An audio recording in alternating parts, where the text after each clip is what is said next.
Hi, I'm Kristen, and for this project I chose to do Baroque Architecture. Alright, so the Baroque period was between 1600 and 1750.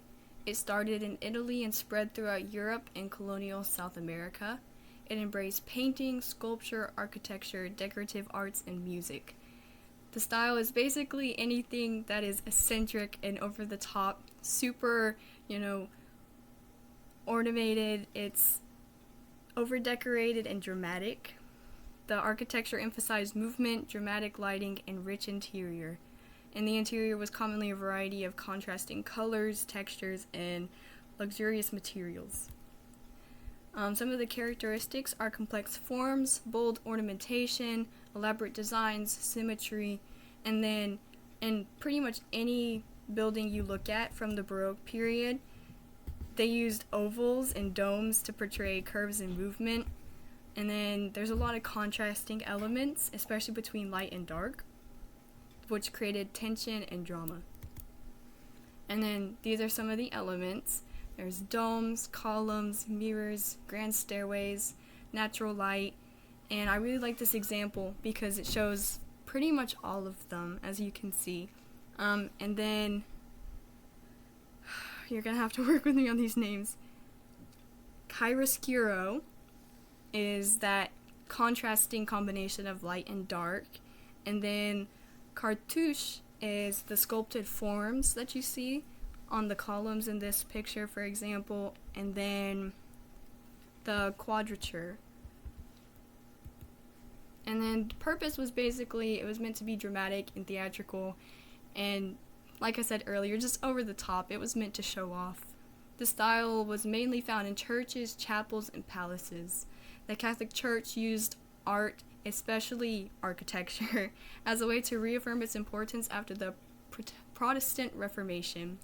And then much of Baroque art portrays biblical scenes in a simple way, so it's understandable and recognizable to pretty much anyone.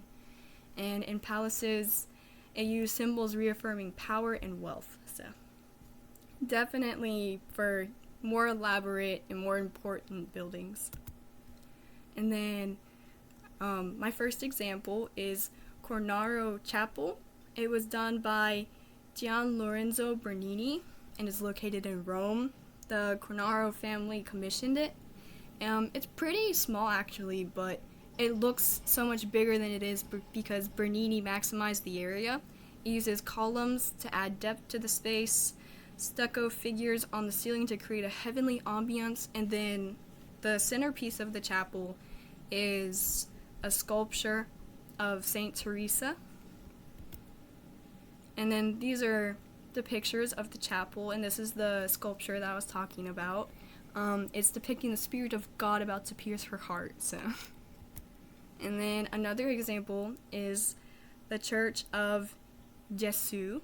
It was designed by Giacomo della Porta and Giacomo Borrozzi da Vignola, and it's also in Rome by the Gesù order, and basically that's a Society of Jesus. It's an order of the Roman Catholic Church, and it's considered one of the best examples of Roman Baroque architecture.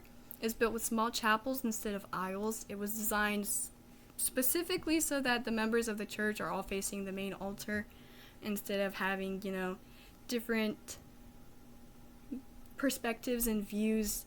The focal point was definitely to be at the front. It uses columns and pilasters, which are basically just rectangular columns.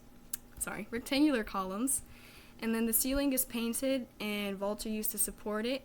And then the centerpiece really is the ceiling, which is a fresco, and the name of it is the Triumph of the Name of Jesus. And then this is what it looks like. As you can see, it's very elaborate. And then probably the most popular example that anybody really thinks of is the Palace of Versailles. It was actually originally a hunting lodge for Louis XIII, but Louis XIV wanted it converted to a palace. And then Louis Levat was the first architect to carry out major work. There was a number of architects who worked on it throughout its renovation, but he was definitely the biggest one. It was the greatest architectural project of its time. The renovation required a large number of architects, landscape architects, and interior designers. Every design aspect of the Palace of Versailles was meant to reiterate Louis's wealth and symbolize his power. And you'll definitely see this in the images that I chose. There's formal gardens, and it's very geometric. Everything is very precise. There's numerous fountains, including the Fountain of Apollo, which is important because it correlates directly to Louis XIV. And then the interior is very elaborate and rich with decoration. Just everything is thought out from, the ceiling to the floor, even the doorknobs. The Hall of Mirrors, which is probably what's most well known about the palace, creates light and keeps the hall from looking like a tunnel. The Hall of Mirrors was originally furnished with gold and silver furniture, which they've had to take out because of tourists now. The Royal Chapel has both Gothic and Baroque elements, and as I said, it's probably the best known example of Baroque architecture. And then here's some images from it. As you can see, this garden is just, everything is so precise about it. And then this is the Fountain of Apollo, which, as I said, King Louis often, used Apollo as a symbol for himself because Apollo represents the sun, and so he was meant to be, lifted up like the sun, like Apollo. And then this is the Hall of Mirrors. It was actually originally a terrace, but due to weathering, they turned it into a hall, and it overlooks the expanse of the gardens and fountains. It uses 357 mirrors, and a really cool fact about it is before electricity, it required 3,000 candles to light it, so it is very long, and as I said, those mirrors keep the hall from being dark because it reflects the light of the windows, and that was a common trick used in Baroque architecture. And then this is the chapel, which Louis XIV and his successors actually attended Mass here daily, and then that's just a front view of what it looks like now with electricity and everything. And then Baroque, of course, ended in 1750, but it was actually brought back in the late 19th and early 20th centuries, and it was called Neo-Baroque or the Baroque Revival.